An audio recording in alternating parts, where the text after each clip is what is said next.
Thank you for joining us. Thank you, Coach. All right. We'll go ahead and open it up for questions for Coach Andre Powell.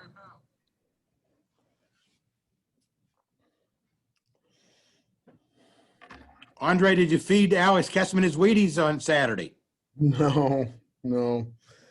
Sometimes you just have to, talk your way through a situation that you're not, when you're not where you want to be. Everyone knows he's really talented, and he's kind of like Tiger Woods in a way. I mean, he's really talented, and he's not afraid to try to, do something to even get better. That's what winners do. They take chances to get better. And, some of the things he was trying to do to improve himself, we had to go back and recalibrate. Andre, as someone that helps him in those situations, what are the emotions like to see him come through and have that hard work pay off for him? Well, obviously, he's a really competitive guy. And I'm sure his emotions were high, but unfortunately, I can't celebrate those moments for him because right after that, I got to deal with kickoff team. So I'm sure they were high. I saw him out there, just briefly, fist pumping and his celebration with Kirk and those guys. But as soon as that ball goes through, my attention turns to something else.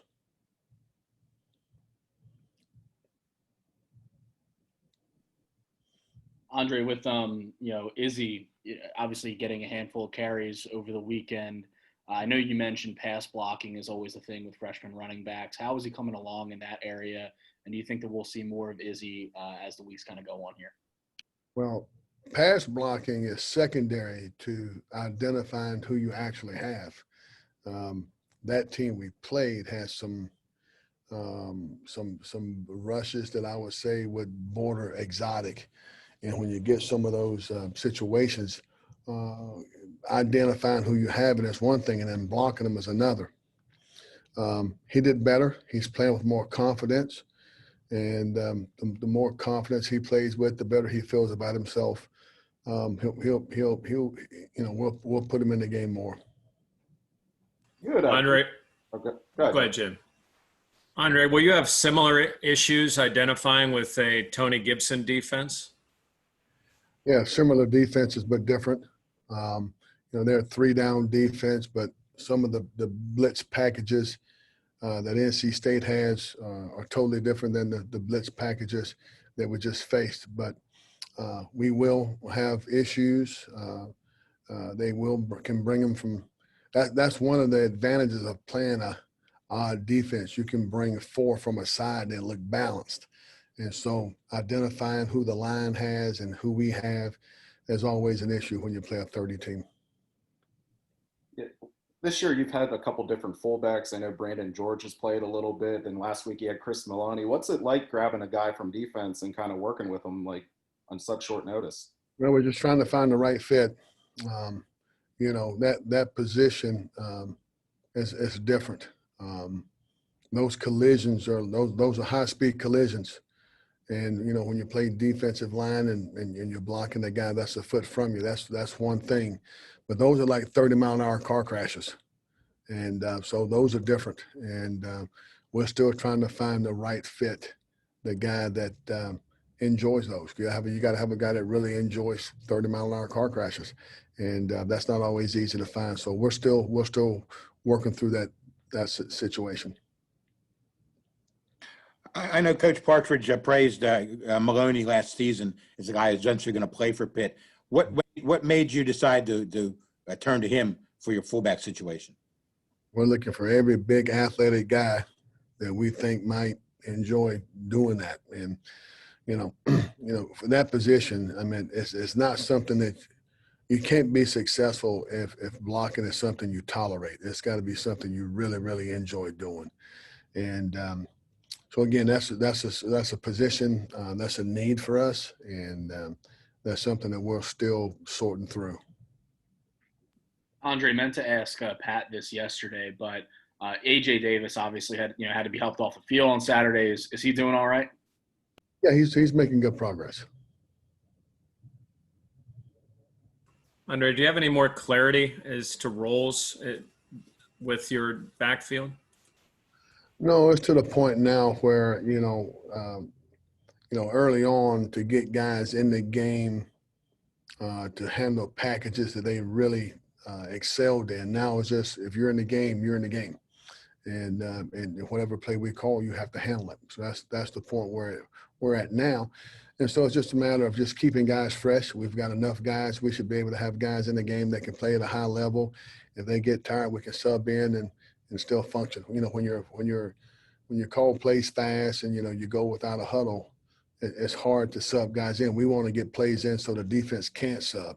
So obviously when we sub, the defense can sub and slow down the tempo of the game. So if we call it, you're in the game, you got to execute it. That's where we are now. Okay, talking to Pat last week about special teams, and you guys have a lot of starters out there, and he said, if you want to play in the NFL, you need to know how to do special teams. Do you kind of get that mentality from those guys, like DeMar wanting to be out there? Some guys really, really, really want to be out there. They really enjoy special teams. That's always a tough sell. You talk to any special teams coach. It's always tough. We're playing a bunch of young guys as well, and guys that we think we can have for a couple of years, and particularly our cover units. That's where we have most of our veterans. And guys, we give them examples. We show them, phone calls from Quadri Olson and some of the guys that have played here in the past that are really, you look at. Them being on the NFL roster, how many offensive plays they played, how many defensive plays they played, and how many special teams plays they played. And really they're making a good living covering kicks. And so just to get guys to just buy in and do those things are it's not always easy. Andre, what do you remember about recruiting Vince Davis out of Cardinal Gibbons? What kind of player he was? What kind of player you guys thought you were getting? Well, he was a guy that surprisingly has surprisingly functional strength. He's got really good balance. He's a guy that can extend plays, and that's one thing that's very critical for us. And he's tough. He's a tough guy. So all those things. That team he played on won a state championship, and he was the leader of that team. So he's got leadership qualities. I have to tell him every day, Vince, you do not coach Izzy. I coach Izzy, because he's always coaching, and he's got a script at practice. I come in my office, he's got the other guys in my office watching video. I can't even get in my office half the time because he's in there watching tape with other guys. So he's got a lot of really good qualities. He's just going to get better and better as he goes. Andre, how would you evaluate how Kirk has done this year? Kirk's done really well. Kirk's done really well. He's really matured. And it takes time for those guys to mature, no different than a quarterback or an offensive lineman. When you get a young kid to come in to punt only, everyone thinks, well, he's just punt. He can just go out and do it. But there's a lot of things, mental preparation, physical preparation. And, he's been here for a number of years now, and he's playing like we thought he could play. This is the guy, when we recruited him, this is the guy that we saw in the future. So very pleased with how he's progressing.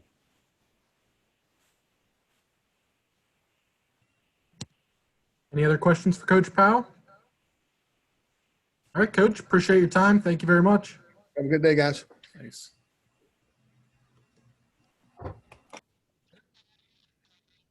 Thanks for joining us, Kirk.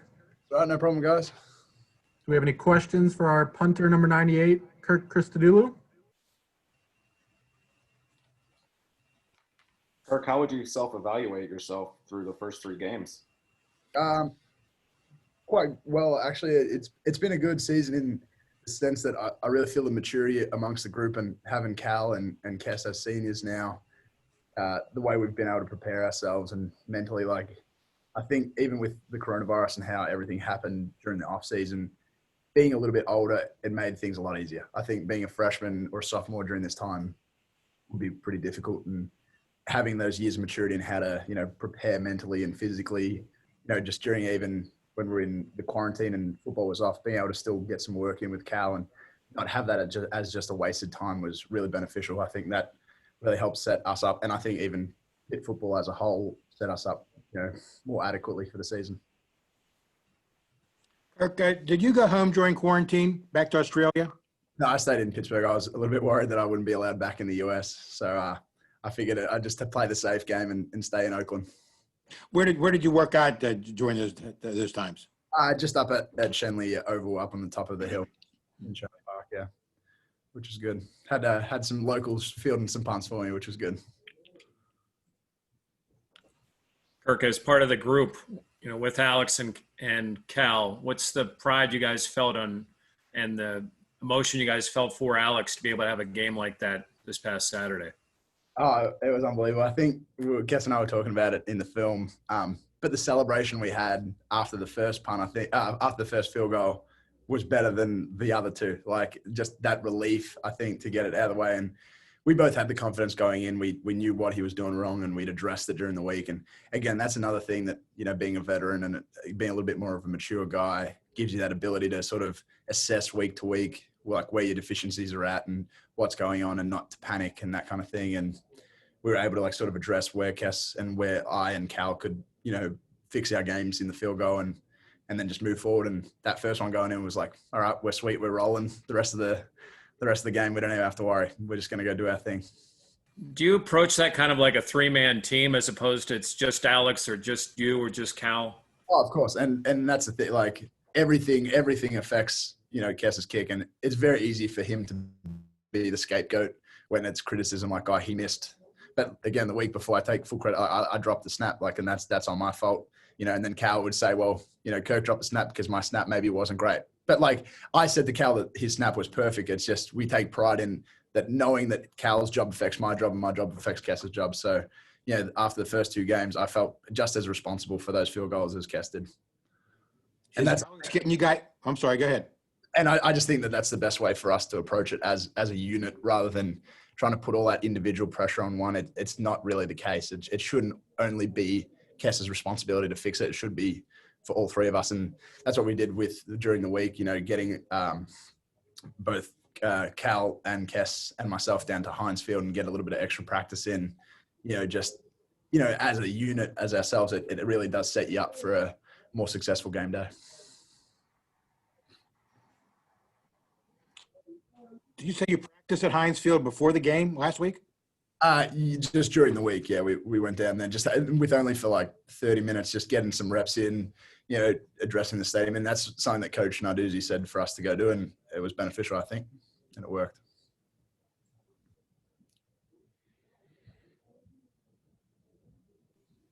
Kirk, is Alice getting you and Cal into meditation too? In a way, we all have our own different little approaches to the game, but I think, again, it's something that's come with the maturity of being a little bit of an older guy. But having a more sort of calm approach to everything and getting caught up, for myself even, it's very easy to get caught up week to week with, the stress and the anxiety and the pressure of performing on a game day. And as you get older, and I remember learning this from Winslow when I was a redshirt freshman, that, just being able to approach every punt like it's just the next one and not thinking about the rest, sort of removing, because all of us know how to, kick well, punt well, snap well. It's just being able to translate that ability to game day. So being able to be calm about it, you're already halfway there. You're not overthinking it. You're not stressing. And it's just like golf, same sort of deal. What do you do to relax? Well, more physically, to be honest, it's like I'm out there with a more balanced stance. I'm trying to sink of my, I'm again, like a golf swing. I want to be, feel grounded and feel firm and, just be patient and wait for the ball, not ready to sort of jump at it. And that's in the same with my holding for field goals, for example. The first job everyone worries about, was the placement good? Was the spin good? Was the catch good? Starting from the base sort of and working your way through it. If I can catch the ball clean to start with, then the rest of it's going to fall into place much easier than if I'm worrying about too many things. So that's one of the things that Cal helped me focus on that during quarantine. And that was something I really recognized that I can work on, is just being more smooth with my whole operation. And I think that's what we saw with Kes on the weekend as well. His whole operation was much more relaxed and calm than his original, first two games. Kirk, you've made a couple of golf references. You and Kes and Cal, you guys golf a lot or what? Kes is quite good. I've been with Cal a couple of times. I'm not going to publicly say that I'm any good whatsoever. I'd love to get better. If anyone has any pointers for me, I'll take them. But yeah, it's a good analogy, I think, for people who don't really understand what it's like to be a specialist or like a kicker or punter, because it's very similar in the action. You just change that swing a little bit and you could be slicing it, or it could have a draw, and it's the same deal for us going into the games. Is Any Kess a final scratch questions for golfer? Or Kirk? what? Sorry, could you repeat that? I was just saying, is Kess a scratch golfer? How good is he? Oh, he's good. I've actually stopped being allowed to go with him because I think I just ruined his afternoon, which is funny. So whatever level you consider that he's not even willing to bring his holder on, I don't know. Kirk, just a quick question. How did you deal with quarantine with your family half a world away? How difficult was that whole time for months where you couldn't do much? It was tough. And what was interesting actually was after getting over the fact that I miss, because usually I get to go home prior to the summer session beginning. So I get like a week or two there. So after getting over that, what was nice was, because my parents were in quarantine in Australia as well, I had plenty of time to FaceTime them. So now during the season and stuff, we only get, once a week that they're not working when I'm awake and they're not asleep and so on.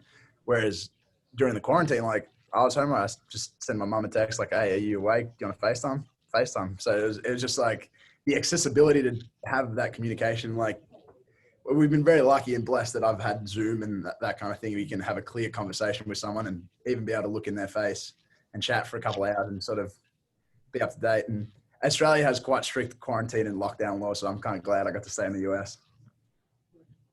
Kirk, thank you very much for your time. Appreciate it, man. No problem. Thank you. Thanks, Kirk. Coach Partridge, thank you for joining us. Recorded. No problem, EJ. Hi, everybody. How you doing? Hey, Coach. What's How happening? you doing, Charlie? Doing good. How about you guys? Good to see you, sort of. We got a couple guys in bed, man. What's happening? Oh, what's going on? How's everybody doing? Doing well. Good, good. Not as good as you, though. Well, You guys have really stepped up the first 3 weeks of the season. yeah, they're playing hard, Jerry. I mean, they're. I'm proud of just proud of how hard they're preparing, and to be honest with you, how hard they're critiquing themselves and taking criticism. And this is where we've gotten to, and we still got things to accomplish without a doubt. Obviously, it's early in the season, but this was something that a few years ago I believed, if given the opportunity to develop, that we had a chance with this group to be pretty special. And obviously they've taken advantage of some opportunities, and hopefully this week against NC State, we can have a good performance again. But I know we got our hands full with this group in the Wolfpack. Charlie, what do you remember about recruiting Deslin? I know he was committed to NC State. I mean, what did you guys kind of do to get him to jump ship? Well, timing-wise, he was actually here when I got here, but I knew Deslin because he's a South Florida guy, and obviously I've recruited there a long time and was at Florida Atlantic when he was coming out. But honestly, I'd be speaking out of turn if I talked about what happened from that standpoint. Charlie, can you talk a little bit about your conversations with Jalen before and during the time he decided to opt out? Sure. I mean, as you know, he made a decision that he felt was best for his family. And, we talked to him about the pros and cons of either direction that he could go, staying or opting out. And because obviously any decision anybody makes, there's pros and cons either way. So we just tried to guide him on the risks of staying compared to the risks of going, and the benefits of staying compared to the benefits of going. And at the end of the day, there's no love lost from Pitt to Jalen, and I believe that's the truth going the other way. Obviously, would love a chance to coach Jalen again this year. It'd been a lot of fun to have him with us, but I'm proud of the guys that have stepped into having more opportunity and having a bigger role this year than if Jalen was still here. It's kind Charlie, of go ahead, Jim. It's been fun to watch Jalen Twyman. He tweets during the games, and one of the comments he made this week, it's when after Kalijah had a big play, he said, "It's just me and a different number." I mean, are their games pretty similar? There are some similarities, but Jalen wouldn't like to hear this, but there are some things that Jalen did better than Kalijah. There are some things that Kalijah has the ability to do better than Jalen. So their games are different. There's certainly some things that are similar. But there's definitely two kids that have obviously Jalen's game had come a long way holistically, and Kalijah's still working on the entirety of his game, but everyone's starting to see that he can be pretty explosive and special as we move forward. Charlie, do you think you've gotten the room to a point where there's an expectation? So when young guys come in, they know that where they have to step to, if you understand what I'm saying, like you've gotten it to that level? I do, and you see daily examples of it. You know, one of them, and I'm not going to mention names of young guys who went through some of these moments, but you know, as the young guys came in, one of them showed up to the practice field as he wasn't late, but as the clock was ticking down, and as I was getting ready to go over and say, you know, that's not how we do things, there was 7 or 8 of the D linemen letting him know that. Any drill work we're doing, any skill work we're doing, there's a demand on the attention to detail, on why we're doing what we're doing. If a young guy floats, he's being held accountable by players oftentimes before I need to. And it takes time to get to that. It takes guys who have developed through this system. You know, it was harder for, and I love Folston, right? And I love those guys that have been through here and graduated, but we just weren't together long enough where they completely understood what I was trying to get done each and every day. And because they're holding these young guys so accountable, I think these young guys are going to benefit and then therefore develop faster because of it. Charlie, you go pretty far back with Dave Doran, you know, going back to Drake. How did, as a player though, even before that, how did a guy from Florida get to Drake to play football? That's a good question. So signing day came and went for me. You know, I'm probably 5'10" and a half with cleats on. So, you know, I mean, as I was trying to figure out where I was going to go, I knew I wanted to play football. They have what's called a small college fair down in South Florida, where after signing day, a lot of the smaller divisions come down and kind of go through a recruiting fair. And I was immediately endeared to Drake because I'm very comfortable in a city, and it's right in Des Moines, which is a sizable city, pretty comparable in size to Pittsburgh. So that attracted me right away. And then the level of degree, the level of academics, I thought a degree from there would carry some weight, even though I didn't quite know what I wanted to do yet. So the combination of those things is how I ended up traveling so far. But Drake, thankfully, was one of the schools that ended up coming down to South Florida for that post-signing day small college fair that they still do to this day, gives a lot of kids opportunity to play football and go to college. And then you ended up there, obviously, as a GA. It was your first break into the coaching ranks with Doran and Chris Ash and some other guys. I mean, what was that experience like? I think you roomed with Dave, and what was that experience? What do you kind of remember from that? Oh man, you know, I coached high school for a year and then went back and coached at Drake after a season, and you know, our spring breaks, we were also competitive with each other. We loved what we were doing. We were having a ton of fun, the same way I think anyone in their early 20s would have fun. But our spring breaks, we would pick a highway, and then so we picked I-35 one year, and we figured out who was in spring ball, and we would just cold call the office and say, can we come watch practice, and can we sit in on as many meetings as you'll let us sit on? It's just, we were just hungry to learn. I met Phil Bennett when he was at TCU. You know, we went one year, trying to remember, Oklahoma State, Oklahoma, TCU. We just kept working our way down I-35. But we just had this weird, unique, the three of us, this weird, unique connection where we were always trying to get everything we could from any coach who would let us talk to him. If you ever reached out to Phil Bennett, he once in a while, he'll remind me of when the Drake guys came to see him at TCU. And we just always were kind of wired that way. And I think we fed off each other. And then obviously we got a chance to work together again at Wisconsin a number of years later. That was you, Doran, and Ash? Say that again, Jerry. I'm sorry. You, Doran, and Ash, right? Me, Dave, and Chris. Yep. Have you talked to Dave at all, you know, in advance of this, well, I guess, you know, advance of the season or advance of this game that Yeah. you're up against each other and all that? Not this week, right? I mean, I think that's pretty standard that you're going to keep your separation. But we did talk last week, and we talk at least every couple weeks.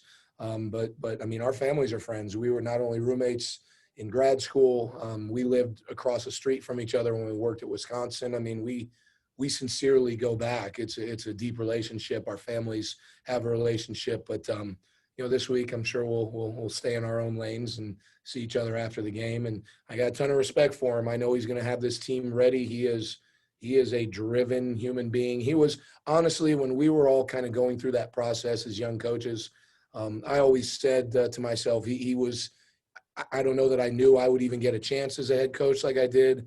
And thankfully Chris did too, but you knew Dave was going to get that shot. He had that ability to talk to people combined with that ability to stay focused and so much attention to detail. He made me better, and I know he's going to have his team ready this week. Charlie, when you got to Pitt, Pat and Rashad were already here. They were not guys that were like super high level recruits, as far as like rankings and things like that. Did you see right away that they could become what they had become? What was that process like for those guys and the development they went through? Yeah, their development curve has been different. At the time, Pat was transitioning to some off the field things nothing wrong, right? From a college standpoint, he was just adjusting to the schedule of college football. They had both just gone through their first fall semester, had come out of that red shirt year, where Rashad had adjusted a little more to the college, the academics and all the demands of being a Division I athlete. So at the time, Weaver, I think, because he had all that in control, that's where you felt Weaver a little bit more in what was a losing track years 2018, right? So then Pat, I'll never forget it, as he got his things in order, and I do believe they are symmetric. They do work together. There's a synergy. When Pat figured his life out and figured his schedule out, I'll never forget there was a play against Notre Dame when we were at that place. I think that was 18, right? 2018. And he didn't make the tackle, but he had a play with some fundamentals. And I think you guys know I love fundamentals. It's boring to those that don't love line play, and that's okay. But he exploded out of his stance, created havoc in the backfield. Someone else made the play, but we knew that was a moment. It was one of those moments you could build from there. And then Pat's curve has obviously gone like this. And last year when we kind of switched where he was playing on the field, he took full advantage of it and really learned how to prepare like a pro every given day. I mean, this morning he's in here. It's Pat's birthday today, and I'm sitting in my office at 5:45, and 15 minutes later, I hear him roll right in, turn the film on, and get to work. It's just what Pat and Weaver have become is relentless, just a relentless pursuit to get better. You're obviously a coach that's pretty heavily involved in the recruiting for Pitt, with your Florida ties. How different is it, though, as a coach where, the recruiting part of it is obviously, I'm sure it's rewarding for you when you get a recruit, a guy that you've been working on for a number of years. But what's the difference between, like landing this high recruit that you really wanted and then also as a position coach, taking a guy that maybe was not that highly rated recruit that maybe you're going to send into the first or second round of the NFL draft? They both have different, they're both rewarding. I mean, they're both exciting to be a part of, right? I mean, and the interesting thing is, as recruiting has really sped up, as it's gotten so much faster, I mean, we're deep into building relationship with kids that are graduating in 22. So the position recruiting has become so much more than the area recruiting the way it was 5, 6, 7 years ago. Everything has ramped up in terms of speed. But to answer your question, they're different seasons in my mind. They're almost different sports, right? And I think a lot of the fans that follow recruiting see it that way. They follow some of your publications, and you guys know it. I mean, there's times where your hits and your clicks and all the stuff that makes you guys money ramps up as signing day comes because it's a different sport. Same for us. I mean, we want to win at everything we do, right? I mean, everyone's seen The Last Dance, and I'm not comparing myself to anyone in that level, but I will say this. I want to beat whoever I'm competing against on a recruit.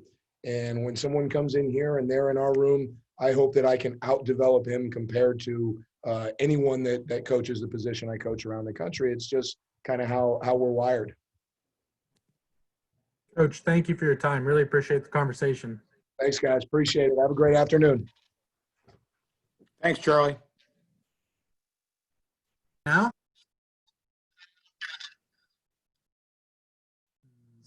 gonna turn him off mute there. There we go. Grant, thanks for joining us. Yeah, no problem. Any questions for Grant?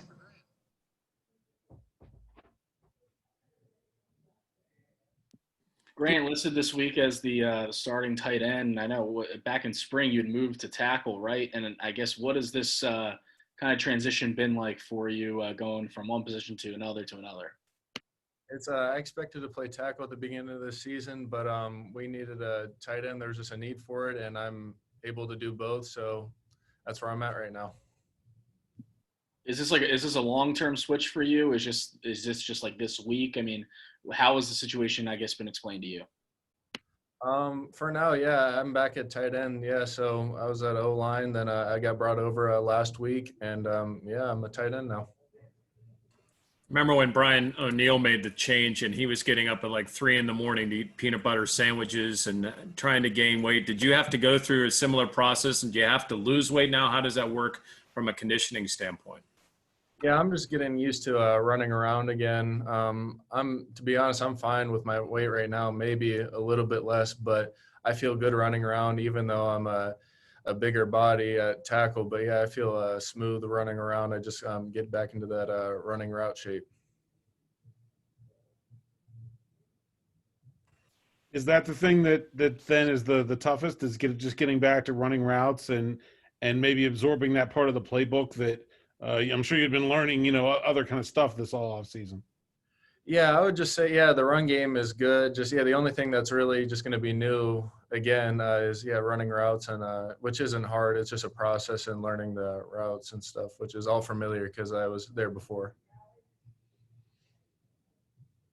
Grant, how much of defense has changed? And you see a lot of these 3-3s and different schemes of guys coming at you from different positions. How difficult is that to make sure you find who you need to block? And do you expect a similar thing from NC State? Yeah, I mean, we go over that stuff. Like when I was with Coach Borbley, he's a great teacher of breaking down these defenses and all like the concepts and like where everyone needs to go. It's not like I just know where I need to go. Like I understand where everybody else needs to go, which makes it a lot easier. Is there any advantage to going back to tight end now having been a tackle? Yeah, I would say, yeah, number one, the obvious one, blocking. Yeah, just we do so many blocking drills. We focus on our hand, our foot drive, and all this stuff, our leverage. So, yeah, that's definitely an advantage that I can go back to tight end and use those tools. Grant, your parents went to Pitt. Your high school coach went to Pitt. What if you had come to them and said, I'm going to go somewhere else? No, that's not a question. That's not it. Yeah, we're Pitt people, and I'm a Pitt man. Grant, you got kind of pushed into duty, obviously, and then same thing happens with Carson Van Lin right next to you, and he gets kind of thrown into the game. Was he one of the guys that you had been kind of working with when you were trying to learn tackle, and what's your relationship with him like, having to play next to him now? Yeah, no, when I was a tackle, yeah, he helped me out. The whole room really helped me out, and last week in the game, yeah, we were right next to each other, which is exciting. And yeah, I'm excited to be right next to him playing. Grant, what does it mean to the players to be nationally ranked? It's nice and all. I think it's a good, yeah, we've been working hard, but we're just worried about that next opponent. And that's just kind of what's driving us right now, just kind of to keep going and be the best we can be.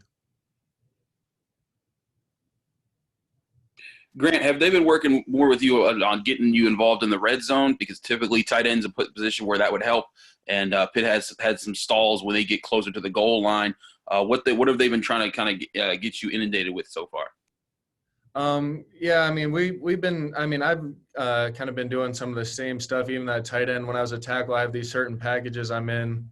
I mean, we'll see as time goes on. Yeah, we'll integrate some different things, but yeah, it's all familiar, and we're just going to see how it goes. Anything final for Grant? Yeah, Grant, obviously your parents are close by here. But, as Pat and Heather have been talking about trying to get the parents in the stands, what would that mean to you guys to have your families be there maybe this Saturday or maybe sometime in the future at Heinz Field? Yeah, that'd mean a lot. I mean, it's nice to, even if there's not like a full stadium full of people, it's still nice just to know that the people you play for, the people that you love, are in the stands. So that would mean a lot if they could be there. Grant, how would you describe what it's been like with no fans? I mean, it's the same kind of game. Yeah, it's the same game with all this kind of stuff. But yeah, there's obviously a little bit, it's different because there's not that crowd aspect, that crowd noise. So it is a little bit different, but I mean, we just keep going. Grant, thank you for your time. Appreciate it. No problem. Thank you, guys. Have a great day.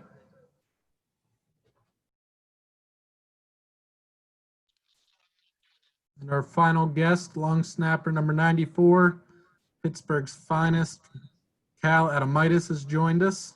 Thanks for the time, Cal. No problem, RJ. Thanks for having me.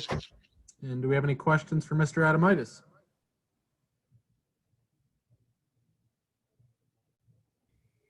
Cal, could you talk a little bit about what it's like to be a long snapper or a holder or a kicker that only participates in certain areas of the game? A lot of times those areas are really crucial and, decides games. Yeah, so definitely I think the question you asked, I guess, just highlights the fact that being a specialist, it's a very mentally focused position, I guess. I feel like my biggest growth since the time I was a freshman, and I feel like, it'd be the same for Kess and Kirk and I as well, has just been mentally and how to approach the game, how to be aware of the fact that, like you said, you're not taking a lot of snaps, but that those snaps you are taking might be some of the most crucial in the game. So I think, it just reflects the really mental nature of the position. And I think, that's something that we've been lucky to have a really solid sports psychologist on our staff at Pitt, Kristen Mackel. And, I know a lot of us have spoken with her numerous times, just how to really learn how to stay loose on the sideline. But then, as soon as you touch that field, be able to flip the switch and be like, ready to go, ready to make a play, ready to be precise, but also not get overcome by the situation. Cal, yesterday a report came out that the University of Pittsburgh is speaking with the state government to try and see if there'll be fans getting to the games. What kind of conversations have you had with your family? You're a Pittsburgh guy. You went to Central Catholic. It's your senior year. Like, this would be huge for them to see it, and you guys are in the middle of an undefeated run right now. Yeah, so I mean, it would be huge. I would love for my family to be able to be there. Obviously, I trust, our athletic administrators and Heather like that. They definitely have our best interests in mind. And, I'm confident before long, we'll have some more, especially our families and hopefully some fans in the stands.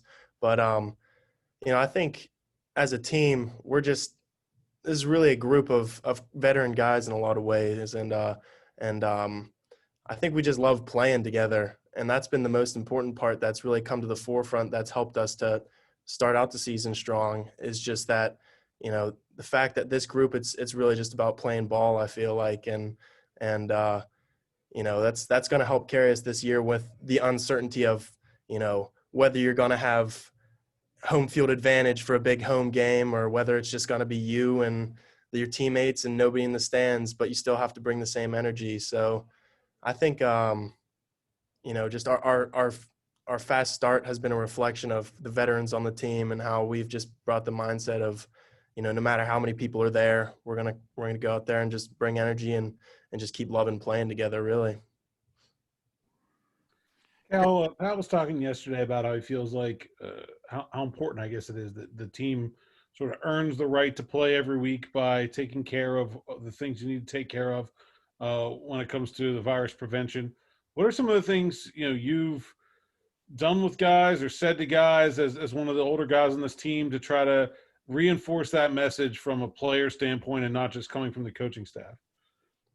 Yeah, so I think the most important thing regarding that has just been the senior leadership, the older guys on the team, just being frank with the young guys on the team, where it's tough. I feel bad for the freshmen. They don't really get to have many of the same, orientation and first weeks of college and college football, just kind of fun that you get to have. There's the pep rally and stuff that they used to always have, which is always just like a fun rite of passage for the start of season. But we've just had to be open with them and kind of, entrust into the young guys, especially the responsibility of, look, hey, it's not going to be the same experience that we got to have for now. It will be back to normal at some point. But for now, you guys just really got to buckle down and make the sacrifices. And with that, because we have to ask, especially some of our younger guys to really step up to the plate and be smart, we have to continue to kind of reassure them and make sure we commend them when they do a good job and they are willing to make sacrifices that, maybe even my class and the class before didn't have to make as freshmen coming into your first year of college football, your first year of college. Cal, what do I know about long snapping? I think they put a stopwatch on you guys to determine how fast it gets to the holder. And I was wondering, what's your best time in that regard, and what's your benchmark? What are you trying to do? Well, for field goals with the holder, I'm not really as much worried about time as it is just the placement and the rotation of the ball with the laces. But for punts, obviously I like to try to learn from the professionals, and it seems like the average, I guess, snap time, from the snapper's hands to the punter's hands in the NFL is somewhere in the low 0.7s to high 0.6s. So that's kind of always my goal, I guess. Always try to, reach for the sky with that. But, just as important as the speed is the location and the spiral and if it's clean or whatnot. So it's not all about the speed, but it definitely provides a good something to strive for. So it's under a second then, right?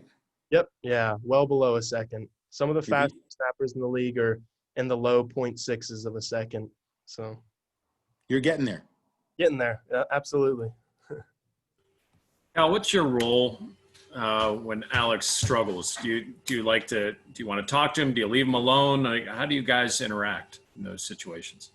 Yeah. So, like any relationship, there's a lot of different dynamics, but, just through our time together, we've learned to respect and recognize the times when it's like, hey, this is something he's got figured out on his own, give him his space, or whether you see, it might be worthwhile to, nudge in and say something. But all in all, we just support each other. That's all we can do. We trust each other. It's never does any good to doubt one another. We got each other's backs through thick and thin. We've been in tough situations before. We've had struggles before that we've overcome. So, it's the same for whether I struggle, whether Kirk were to struggle, whether Kes struggles. We all just kind of are always supporting each other and just know that, hey, we know how good you can be, and just doing whatever we can to help them see it at times when it may be tough for them to see it on themselves, because everyone's been in those situations where, something doesn't go your way and it can affect your confidence a little, but that's when you really count on each other to reaffirm that, hey, you know how to do this. You've done it 1,000 times, and just kind of reaffirm that confidence. Cal, we had discussed no fans. Do you miss out on the recognition from scoreboard karaoke? Oh, man. I still have hope that we'll get a little scoreboard karaoke going later in the year, but I do, I miss it. But not to say too much, but I think, this might not be my last year at Pitt with the way things are going with COVID and how everyone's getting a year of eligibility back. So that I'm looking forward to a lot more scoreboard karaoke. I'll just put it that way. Is that something you've talked with Kes and Kirk about too? It's been a minor discussion.